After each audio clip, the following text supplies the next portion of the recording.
C'est l'heure des informations sur CVK TV. C'est un plaisir pour nous de vous retrouver à cette heure pour les infos du jour. Au sommaire de cette édition, la validation du projet de la loi portant sauvegarde et valorisation du patrimoine culturel par l'ALT et la réduction des taux de redevance des éditeurs de presse par la société burkinabé de télédiffusion. Bonsoir, dames et messieurs, et bienvenue. C'est avec satisfaction que le ministre de la Communication, porte-parole du gouvernement, a assisté à la validation à l'unanimité du projet de loi 2023-022 ALT portant protection, sauvegarde et valorisation du patrimoine culturel au Burkina Faso. À l'issue, il s'exprime de long en large au micro de Odette Souanguena et Gédéon Tapsoba. Pour le ministère de la Culture et pour l'ensemble des acteurs culturels, c'est un grand jour. Je paraphrase le président, son Excellence le président de l'Assemblée législative de la transition, qui l'a si bien dit, la culture est l'âme et l'arme d'un peuple. Donc cette loi sur la sauvegarde, la protection et la valorisation du patrimoine culturel vient renforcer de façon significative et efficace la gouvernance du secteur du patrimoine culturel de façon générale, que ce soit le patrimoine culturel matériel ou le patrimoine culturel immatériel. C'est une loi qui consacre de nombreuses innovations concernant tous ces aspects et qui permettent aujourd'hui au ministère de la Culture et à l'ensemble des acteurs impliqués dans la question de la sauvegarde, de la protection et de la valorisation de notre patrimoine culturel matériel et immatériel d'avoir les outils nécessaires pour pouvoir aujourd'hui mettre vraiment en sécurité ce qui constitue notre âme, ce qui constitue notre identité, ce qui constitue notre valeur essentielle, à savoir donc les éléments de notre patrimoine. Donc pour ne pas rentrer dans les détails, parce qu'il y a beaucoup d'innovations, que ce soit en matière de protection, parce qu'aujourd'hui ce texte prend en compte la protection de ces biens matériels et immatériels là en période de conflits armés, ce qui est quand même un aspect très important. Il y a la question de la valorisation qui est également abordée et beaucoup de dispositions qui permettent aujourd'hui que l'ensemble des acteurs se mobilisent pour assurer la transmission, mais aussi pour s'assurer que ces éléments de notre patrimoine culturel, matériel et immatériel là, contribuent de façon significative à faire aussi de notre pays une destination prisée par les touristes et par tous ceux qui sont curieux de découvrir l'authenticité et la fierté de nos peuples. Ce qui va être mené en termes d'action dans l'immédiat, c'est que bien que le processus d'adoption de cette loi ait été inclusif, avec l'implication de l'ensemble des acteurs, tous les différents aspects qui ont donc été abordés, toutes les innovations vont faire l'objet d'explications pour vulgariser déjà cette loi-là, mais travailler à l'adoption des décrets d'application. Les honorables députés, le président de l'Assemblée législative de transition nous a interpellés à ce sujet. Et à ce stade déjà, il y a 10 décrets d'application de cette nouvelle loi qui ont été élaborés et qui vont donc être adoptés incessamment. Et ces décrets d'application-là, un point d'honneur sera mis donc pour s'assurer que ce soit des décrets d'application qui restent conformes à l'esprit de cette loi et qui viennent donc concrétiser la volonté commune de l'ensemble des acteurs de créer les conditions aujourd'hui pour qu'on ait une meilleure gouvernance du secteur de notre patrimoine culturel. On le savait, entre la société burkinabé de télédiffusion et les éditeurs de presse ou les promoteurs de médias, ce n'était pas le parfait amour, pour cause le coût jugé très exorbitant des redevances par les derniers. Après plusieurs discussions, la SBT consent à une réduction de plus de 50% des redevances mensuelles. Plus de détails dans ce téléma signé Abubalaï Boureima. Mais la couverture de Ouagadougou, qui est 1,6 million, c'est à sa portée. Une bonne nouvelle pour les éditeurs de services. En effet, un décret ministériel qui avait fixé les redevances pour les éditeurs de services avait été jugé très élevé. Les éditeurs avaient demandé le rabais de ces redevances. Doléances exaucées, car le conseil d'administration de la SBT, la société burkinabé de télédiffusion, a consenti une réduction de l'ordre de 52% pour l'ensemble des éditeurs ainsi que leur couverture médiatique. C'est l'information donnée ce mardi 8 août par la SBT aux différents responsables des organes de presse télévisuelle. Le premier tarif par an pour la couverture nationale était de 6 250 000. Aujourd'hui, avec le rabattement de 52%, le tarif est ramené à 3 millions par mois pour tout celui qui veut faire une couverture sur l'ensemble du territoire du Burkina.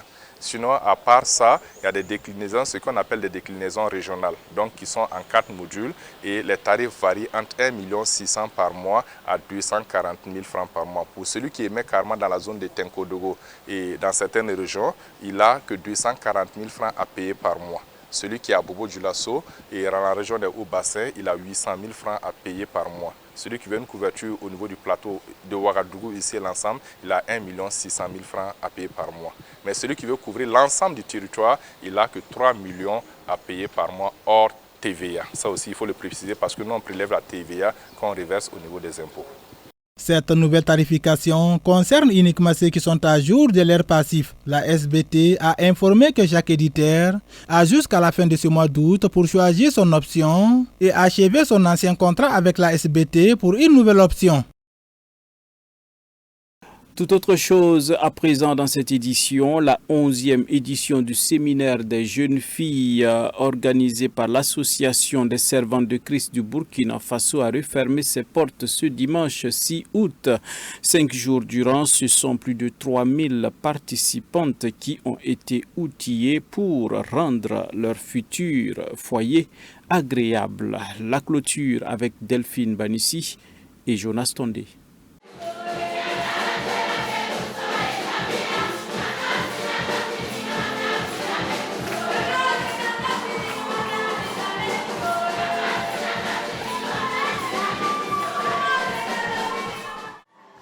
Ces jeunes filles ont été outillées pour être les meilleures épouses possibles et rendre leur futur foyer paisible. C'est une initiative de l'Association des servantes de Christ du Burkina Faso qui a sonné pour la 11e fois ce rassemblement au profit de la jeune fille. Même les mamans ont été nourries et nous rendons toute la gloire à Dieu. Ça va changer des vies encore. Ça a changé. Je ne dis même pas ça va changer. Ça a changé des vies encore. Et nous voulons lui dire grand merci. Des filles ont été libérées, délivrées. Nous avons eu cette joie de voir 73 nouveaux convertis. Ça, c'est une grâce particulière. Nous voulons dire vraiment merci au Seigneur.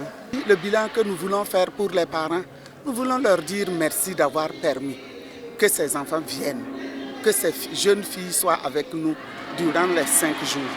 Ce n'est pas de l'argent qu'ils ont perdu. Non, non. C'est de l'argent qu'ils ont semé.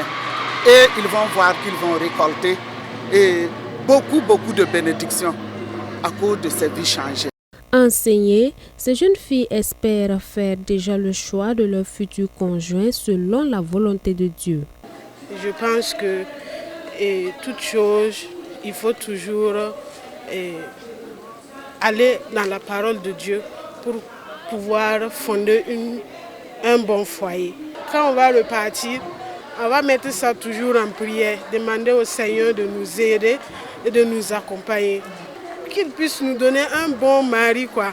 Pasteur Étienne Konkobo nous a enseigné d'être de bonnes épouses, de nous préparer pour être de bonnes épouses. Et nous devons bien nous entretenir, s'abstenir jusqu'au mariage. Et je priais pour quelqu'un, bon, je vais demander à Dieu pour qu'il me montre le véritable mari. Après des jours d'enseignement, le docteur Étienne Zongo, orateur du jour, dit être venu avec un message de conclusion en guise de recommandation. Et selon l'homme de Dieu, d'aucuns pensent que pour fonder un foyer solide, il faut deux choses, le mariage à l'état civil et celui religieux. Cependant, le foyer solide se fonde inéluctablement sur la parole de Dieu. Chacun des membres du foyer, étant rempli du Saint-Esprit, se doit de produire des fruits agréables pour l'autre. En outre, le président de l'Église des Assemblées de Dieu du Burkina Faso a salué à sa juste valeur l'initiative. Ce qu'elles font sont des activités pour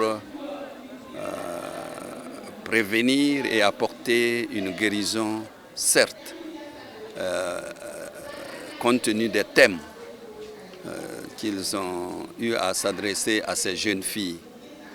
Et je voudrais réellement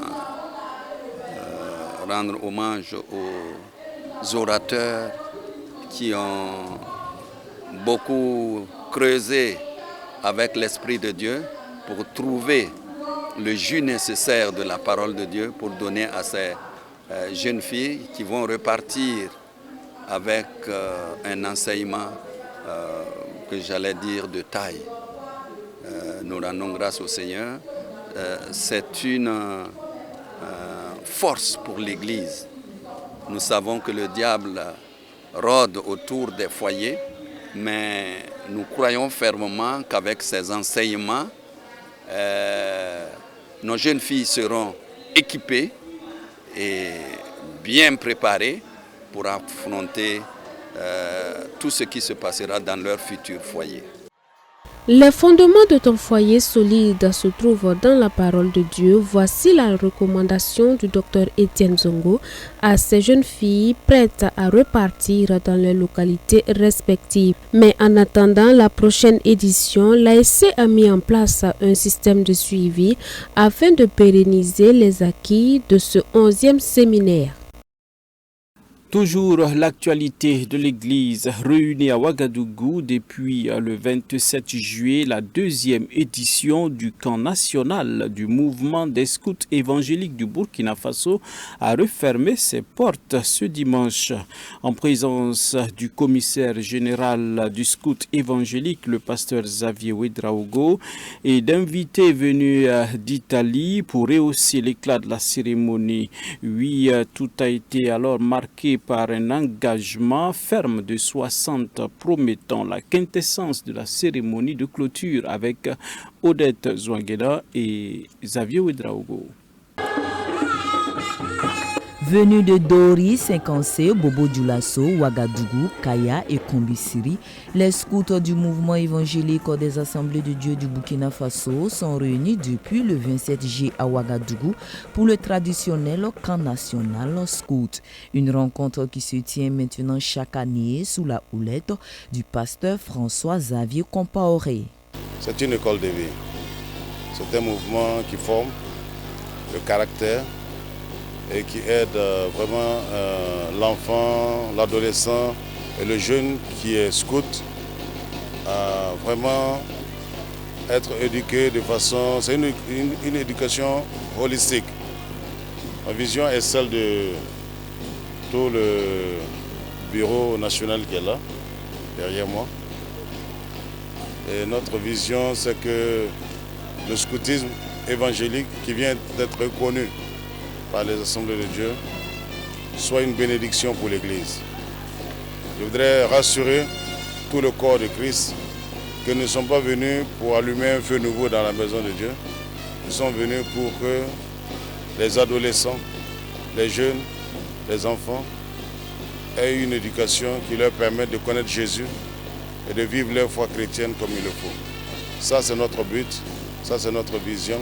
Et ma prière, c'est que le scoutisme se répande dans toutes les églises, dans toutes les écoles, parce qu'on peut utiliser dans les écoles, dans toutes les universités au Burkina, parce que le scoutisme évangélique soit une source de conversion de beaucoup de personnes qui ne connaissent pas Jésus.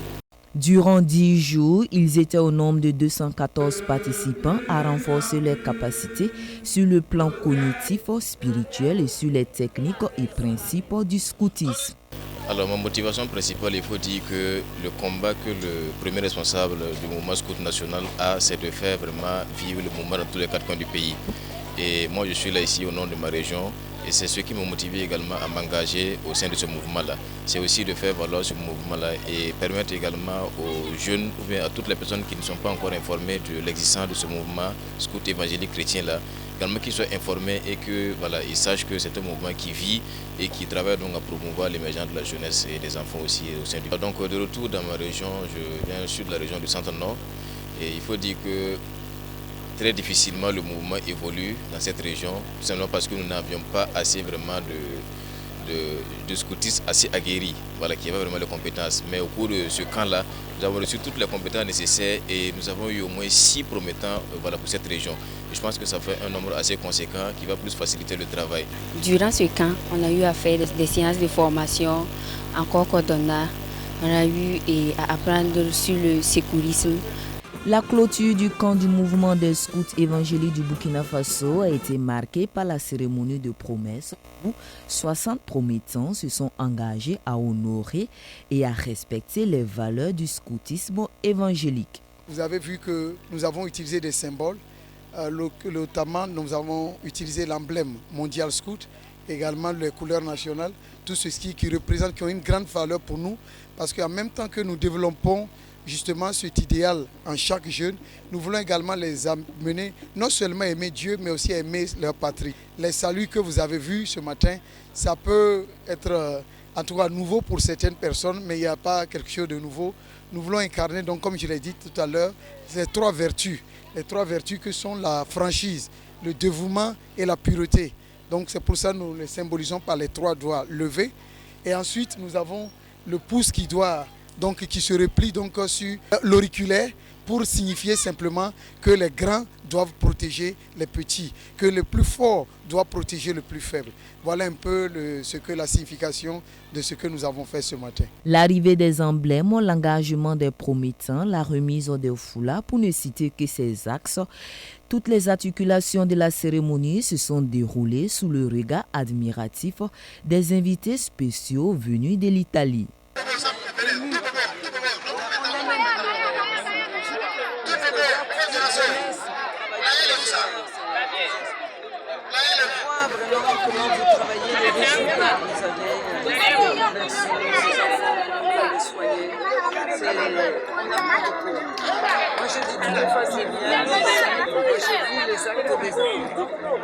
Créé en 1907 au Royaume-Uni, le scoutisme a pour but de former l'individu, son caractère et sa personnalité, tout en contribuant au développement de la société.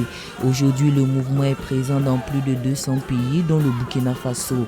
À noter que le thème général du camp national Scout 2023 est tiré de Proverbe 2, le verset 2, qui stipule ceci: si tu rends ton oreille attentive à la sagesse et si tu inclines ton cœur à l'intelligence. La fenêtre internationale dans cette édition largement consacrée au Niger où les nouvelles autorités ont eu des échanges difficiles avec une haute responsable de la diplomatie américaine. Aucune solution négociée n'a été trouvée. Suivez. Alors que l'ultimatum de la CEDEAO avant une possible intervention militaire au Niger a expiré, Niamey a reçu un soutien de ses voisins. Une délégation officielle venue du Mali et du Burkina Faso a été envoyée par les 2 pays en signe de solidarité avec les nouvelles autorités nigériennes, responsables du coup d'État fin juillet. Il y a quelques jours, Bamako et Ouagadougou ont prévenu dans une déclaration commune qu'une intervention armée de la CEDEAO au Niger serait considérée comme une déclaration de guerre. Cette intervention militaire ne fait pas non plus l'unanimité auprès de plusieurs pays comme l'Algérie, le Tchad ou le Bénin. Du côté de l'Occident, plusieurs voix s'élèvent aussi désormais en faveur d'une solution diplomatique. C'est le cas de l'Allemagne, de l'Italie, mais aussi des États-Unis qui ont engagé des discussions avec les autorités à Niamey. Les dirigeants de la CEDEAO vont à nouveau se réunir jeudi à Abuja au Nigeria pour évoquer la situation au Niger. Et pendant ce temps, toujours au Niger, les choses avancent dans la structuration des instances dirigeantes. Monsieur Ali Mahaman Lamine Zein est nommé Premier ministre d'après un communiqué lu à la télévision nationale. Un nouveau dirigeant pour le Niger. Les putschistes installent leur pouvoir à Niamey après l'expiration de l'ultimatum posé aux militaires. Le président du Conseil national pour la sauvegarde de la patrie, chef de l'État, décrète, article 1er, M. Lamine Zein Ali Mohamed est nommé Premier ministre. Cette annonce intervient alors que la communauté internationale cherche toujours un moyen de rétablir l'ordre constitutionnel dans ce pays du Sahel. Ce n'est pas la première fois qu'Ali Mahaman Lamine Zein occupe un poste au gouvernement nigérien. En 2001, il avait été nommé directeur de cabinet, puis ministre des Finances l'année suivante. Dans cette optique, la CEDEAO a annoncé qu'elle avait élaboré un plan en vue d'une possible intervention militaire si le président Mohamed Bazoum n'était pas réinstallé d'ici dimanche. Près de 50 000 soldats pourraient être mobilisés au sein des pays de l'organisation, dont le Nigeria, le Sénégal, la Côte d'Ivoire et le Bénin. Les dirigeants ont fait savoir qu'ils se réuniraient de nouveau ce jeudi à Abuja, au Nigeria, pour un sommet qualifié d'extraordinaire concernant la situation politique dans le pays. Washington aussi a tenté d'intervenir. La numéro 2 de la diplomatie américaine, Victoria Nuland, a rencontré lundi les auteurs du coup d'État pour des discussions qui n'ont pas permis de trouver une solution négociée. Les militaires au pouvoir se seraient montrés peu réceptifs aux avertissements des États-Unis à ramener le pays à un régime civil. Et c'était là notre version de l'actualité sur la télévision de la famille. Dames et messieurs, merci de nous témoigner votre constante fidélité. Nous prenons rendez-vous demain pour d'autres informations sur la télévision de la famille. Grâce sur grâce et que Dieu bénisse notre cher pays de Burkina Faso. Bonsoir à tous ceux-là qui nous ont suivis depuis Dori.